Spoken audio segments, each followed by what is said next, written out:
Everyone. तो आज हम देखेंगे कुछ अलग से टॉपिक, सेल डिवीजन। ठीक है, क्लास 9 का चैप्टर सेल चल रहा है बायोलॉजी का, आप प्ले लिस्ट भी देख सकते हैं। हम स्टार्ट करते हैं। सेल डिवीजन क्या होता है? सेल डिवीजन एक प्रोसेस है जिसमें हमारा सेल क्या होता है, डिवाइड होता है। सेल डिवाइड्स, और सेल डिवाइड हो क्यों रहा है? सेल डिवाइड हो रहा है जैसे ग्रोथ एंड रिपेयर के लिए होता है, और ग्रोथ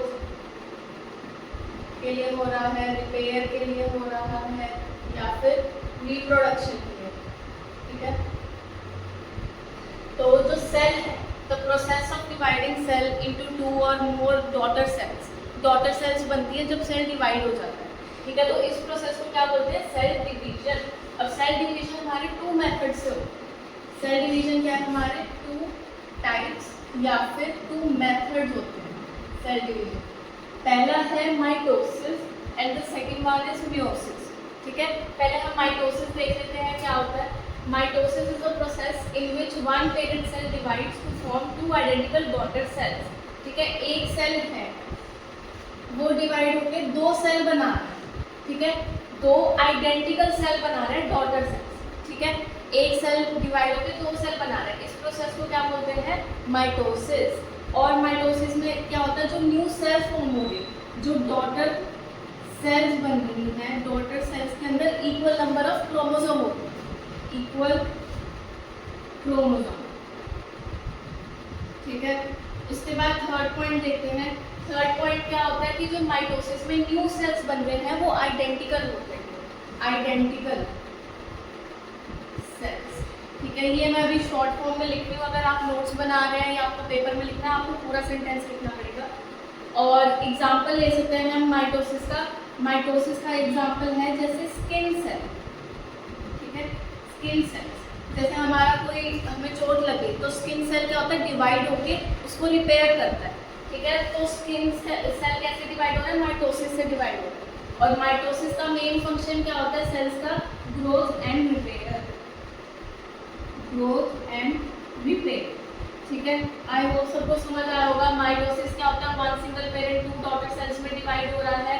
डॉटर सेल्स आइडेंटिकल होती हैं, सेम नंबर ऑफ क्रोमोसोम्स होते हैं। और इसके अलावा क्या पॉइंट है कि ग्रोथ और रिपेयर के लिए माइटोसिस सेल डिवाइड होता है। ठीक है, माइटोसिस की मेथड से एग्जाम्पल हो गया स्किन सेल, स्किन सेल। ठीक है, उसके बाद देखते हैं मियोसिस। मियोसिस क्या होता है? इसमें one parent cell divides to form 4 daughter cell.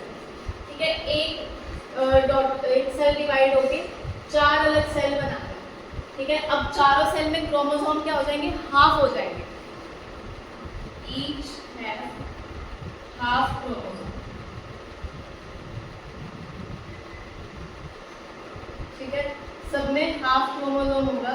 उसके बाद मियोसिस का मेन फंक्शन क्या होता है? ये रिप्रोडक्शन के लिए होता है।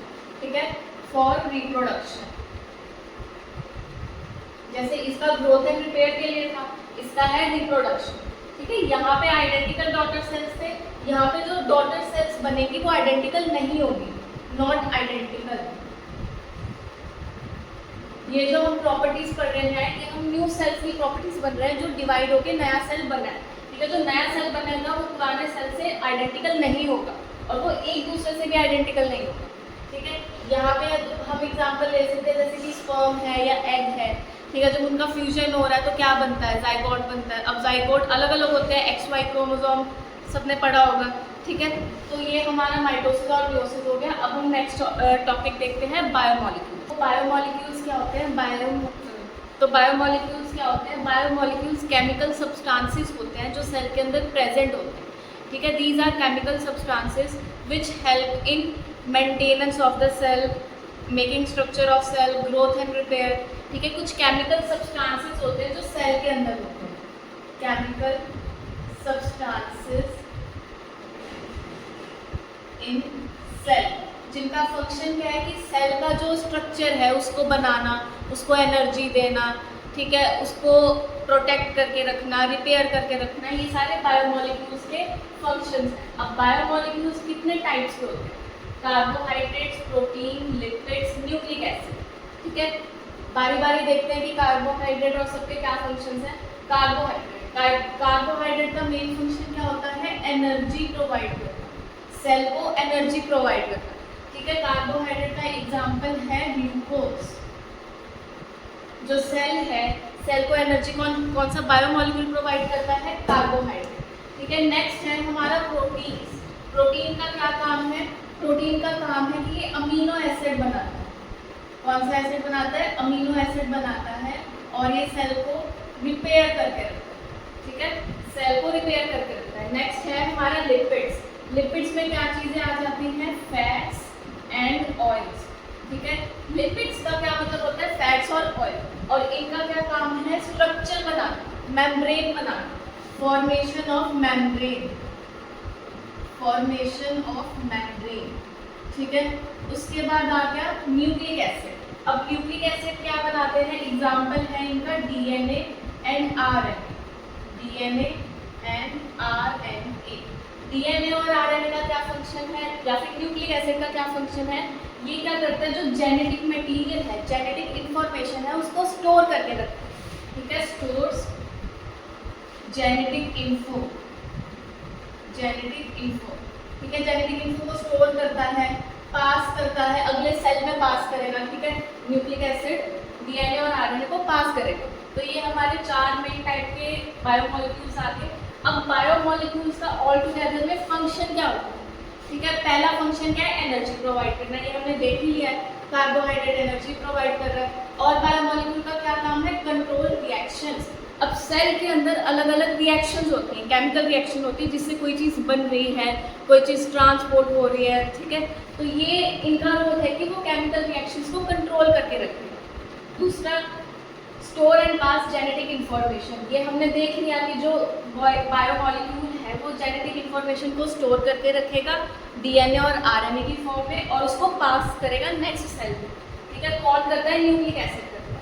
फोर्थ पार्ट है ग्रोथ एंड रिपेयर। जो सेल की ग्रोथ है और या फिर उसको रिपेयर करते हैं, वो भी बायोमोलिक्यूल्स का काम है, ठीक है। ये हमारे मेजर टॉपिक्स खत्म हो चुके हैं। तो अब हमारे कुछ थ्योरेटिकल टॉपिक्स हैं इस चैप्टर में कि कैंसर सेल्स क्या होते हैं, ठीक है, और कुछ सेल से रिलेटेड हमारे डिजीजेस हैं, ठीक है। तो पहले हम कैंसर देख लेते हैं। कैंसर क्या होता है? जब सेल है, अब सबको पता है कि सेल बॉडी में ग्रोथ एंड रिपेयर के लिए डिवाइड होता है, ठीक है। लेकिन अगर वो अनकंट्रोलेबली डिवाइड हो रहा है, ठीक है, बिना किसी कंट्रोल के, अनकंट्रोलेबली, स्पेलिंग क्या होता है? अनकंट्रोलेबली, अगर स्पेलिंग गलत हो तो इग्नोर करना। डिवाइड होते हैं, ठीक है, तो वो क्या बन जाते हैं? वो कैंसर सेल्स बन जाते हैं, ठीक है। क्योंकि जब ज़्यादा सेल डिवाइड हो रहा है तो वो भी अच्छा नहीं होता। तो कैंसर सेल्स क्या होते हैं? जो अनकंट्रोलेबली, मतलब बहुत ज़्यादा डिवाइड हो जाते हैं। और जब ये बहुत सारे डिवाइड होकर सेल्स का एक मास बन जाता है, तो इन सेल्स का जो मास होता है, मास ऑफ कैंसर सेल्स, इनको क्या बोलते हैं? ट्यूमर। ट्यूमर सबने सुना होगा क्या होता है, ठीक है। तो कैंसर सेल्स जब उनका मास यानी इकट्ठा हो जाता है तो उनको क्या बोलते हैं? ट्यूमर बोलते हैं। अब कैंसर सेल्स भी हमारे 2 टाइप्स के होते हैं। एक होता है हमारा बिनाइन ट्यूमर, पहला है BENIGN, बिनाइन ट्यूमर, ठीक है। और सेकंड है हमारा मैलिग्नेंट ट्यूमर, ठीक है। बिनाइन ट्यूमर और मैलिग्नेंट ट्यूमर। बिनाइन ट्यूमर क्या होता है? ये हार्मफुल नहीं होता, ठीक है, इट इज़ नॉट हार्मफुल, और ये बाकी बॉडी पार्ट्स में भी स्प्रेड नहीं होता। और दूसरी जगह मैलिग्नेंट ट्यूमर क्या होता है? ये हार्मफुल होता है, लाइफ थ्रेटनिंग होता है, डेंजरस होता है, और ये बाकी बॉडी पार्ट्स में भी ट्रैवल कर लेता है, फैल जाता है, ठीक है। तो हमने कैंसर सेल्स और ट्यूमर की टाइप्स देख लिए। नेक्स्ट है हमारा ली सिंड्रोम, ठीक है। ली सिंड्रोम क्या होता है? अब हमारी बॉडी पार्ट्स में कुछ ऑर्गन्स होते हैं जिनको वर्क करने के लिए ज़्यादा एक्स्ट्रा एनर्जी चाहिए होती है, ठीक है। किनको एक्स्ट्रा एनर्जी चाहिए होती है? जैसे हार्ट को चाहिए, मसल्स को चाहिए, ब्रेन को चाहिए, ठीक है। तो ली सिंड्रोम किससे रिलेटेड है? ब्रेन से रिलेटेड है। इसमें क्या होता है? It is a rare genetic disease that affects brain.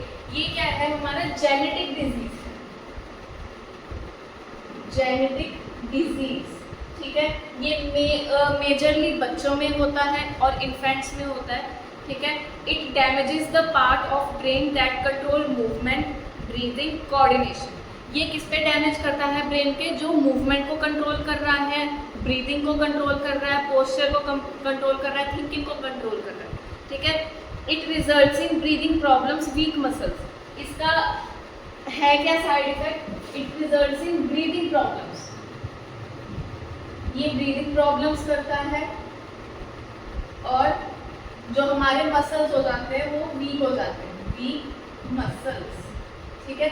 ये तो हमारा हो गया ली सिंड्रोम, ली सिंड्रोम ये हो गया। सेकंड है हमारा माइटोकॉन्ड्रियल डिस्फंक्शन। अब नाम से पता चल रहा है माइटोकॉन्ड्रिया, माइटोकॉन्ड्रिया से रिलेटेड है ये। माइटोकॉन्ड्रियल डिस्फंक्शन क्या होता है?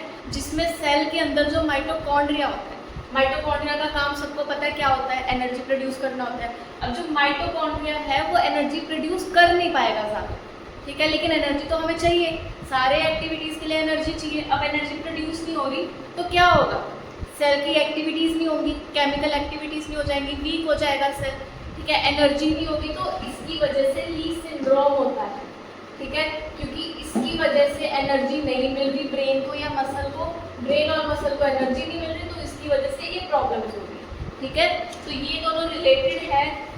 Leigh syndrome is caused by mitochondrial dysfunction. Mitochondrial dysfunction की वजह से ली सिंड्रोम हो रहा है, as brain cells can not produce enough energy.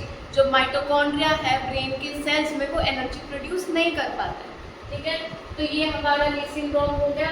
अब इसके बाद एक टॉपिक बचा है प्लांट सेल और एनिमल सेल का डिफरेंस क्या होता है, ऑस्मोसिस और डिफ्यूजन का डिफरेंस क्या होता है, यूकैरियोटिक और प्रोकैरियोटिक क्या होता है, ये हम नेक्स्ट वीडियो में देख लेंगे, ठीक है। उसके बाद ये चैप्टर फिनिश हो जाएगा, फिर मैं एक बार नोट्स भी पोस्ट करूँगी इनके, तो आप भी उसको लिख सकते हैं। Thank you for watching.